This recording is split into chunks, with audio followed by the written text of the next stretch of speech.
During the next few minutes, we are going to share what to expect at a speed dating event. I'm Shannon. And I'm Sue. We're with the Smitten Project.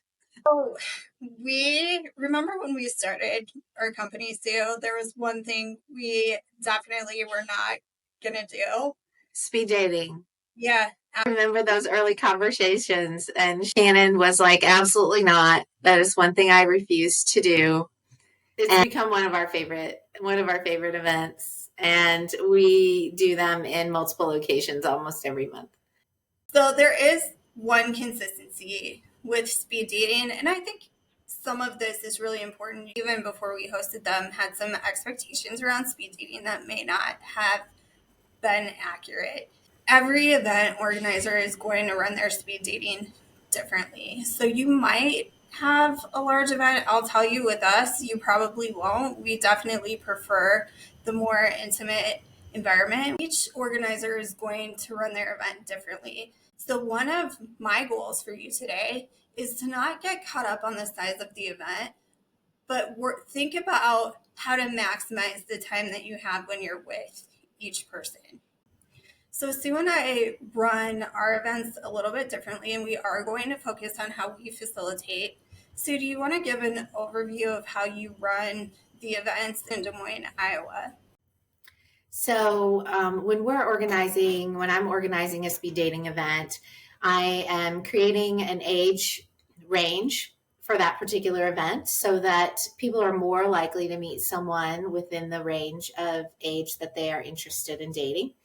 I think that's important, but also helping people keep an open mind also that you may meet people who are a little bit younger than your age range or older than your age range, but keeping an open mind about the purpose of this event is really just to expand your social circle, and you may or may not meet the love of your life. We set it up so you are meeting one-on-one with each person, typically the opposite sex, if it's a heterosexual event. And so you are meeting that person for maybe 3 minutes, maybe up to 7 minutes, but it really depends on the size of the group, but it's not very long. Some people would debate that 7 minutes is an eternity if you're talking to someone that you're not particularly interested in, but you can pretty much talk to anybody for 5 minutes realistically. And then at the end, there's often a mixer. We will have more of an open format with the ability to purchase cocktails or have food ordered or appetizers. And you can really just mix and mingle and stick around and maybe expand on the conversations that you had with the people that you're interested in. So in Omaha, we use a very similar format. There's a few key differences between how Sue and I run our events. And I will tell you, as we bring on more facilitators, there's going to be even more differences in how they run it. I think people get tired after an hour of speed dating. We also run some broader ages. We really work hard to make sure that you're meeting people that are age appropriate in those, but there may be sometimes someone that's not a perfect fit, that's not in your target demographic. But we also know that when you make a new friend, you are more likely to expand your social circle and meet your person. So we don't shy away from those types of interactions by any means. The other thing that's really good about speed dating, I have found, is the mixer at the end. For me, that's where the magic happens. I keep our rounds at 6 to 8 minutes, but that mixer at the end is awesome. It's a great way for people to connect after they've broken the ice. I think sometimes one of the misconceptions when we talk about, quote, smaller events, they're not small compared to some of the pop-up events, some of the people that don't do this professionally. They can be quite large compared to theirs. It's just depending on your personal definition of the size of the event. And with ours, we are going to guarantee that you have 3 people to meet. It's typically, your rounds are going to be pretty full. So for in Omaha, that's going to be 6 to 8.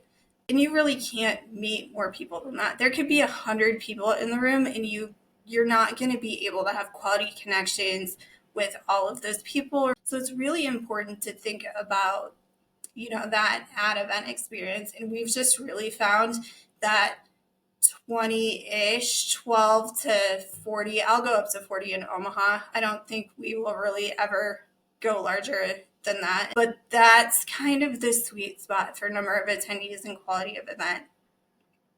I think the other thing to point out is if you are somebody who is terrified by going to speed dating, you're really going to want to look for those age targeted because they will be smaller. They're going to be a lot more comfortable for you to interact. And to me, that's one of the beautiful things about how we structure our events is it really is something that is comfortable for a wide range of people. If you're more social, if you're more outgoing, and you might want to look for those non-age targeted events that are going to bring a really diverse crowd. So I was trying to think about imagining some of the things that we've seen on TV that just really aren't real or aren't true, or at least they aren't true about our speed dating events. Have you ever seen a movie where they literally are all lined up at one long table and they literally just rotate on one side and you're like inches from the other couple trying to have a conversation?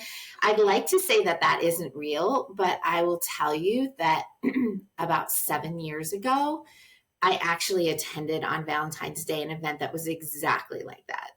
And I think that's what had me so scared about wanting to host a speed dating event for the Smitten Project, because I thought, no way are people going to actually enjoy that experience. And so we work hard to find venues that have a little bit more space so that you're spread out.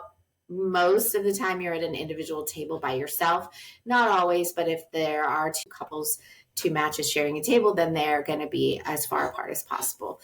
That's one of the misconceptions that kind of comes to mind that we've seen on TV. I think that's a really important point, especially for someone that might be thinking about organizing an event. We're a resource. We've been doing this for 2 years. In fact, we have a Facebook group that's set up specifically for organizers. Feeding into those perceptions and going to events that have those perceptions, it does kind of get in your head. And one of the things that I always advise people to do is get to know the organizer. Don't bug them because they don't have time for your 50 million questions, but do ask them how they run their event and what's important. I think for all of our events, not just speed dating, for us, our focus is going to be connection. So if you're coming to one of our events, that's what you're going to get. Or one of our partnered events, we're also not going to promote an event that doesn't have our values and share that same value. But they really are all different. I think, the key thing is looking for an organizer that really does this professionally. They're going to know how to get the people out there. They're going to know how to facilitate that event in a way that it feels comfortable. But I think understanding how your information is presented to the other matches is really important. As a professional company, we are using a matching software that doesn't divulge your address, your information, your last name. All of the information that we share is what you provide to us, and it's very, very limited. There may be a photograph that you provide, your first name that you provide to us, and the age, your current age, and the age range of the people that you're interested in meeting. And that's all that those other people can see.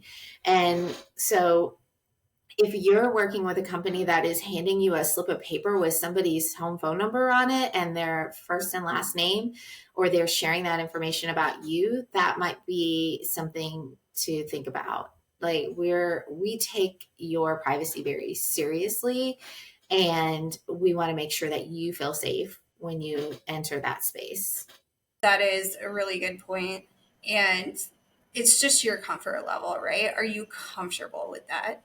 And we take a lot of pride in providing opportunities for people at all comfort levels, including the data piece, the sharing of information, and how people talk. We're about out of time. Thank you for joining us. We look forward to seeing you on our next episode. If you got some value from this video, go ahead and click that little thumbs up. It's not that hard. It takes you 2 seconds, and it really helps us be able to come back, create content, stay in business. Also hit subscribe. Thanks for your time.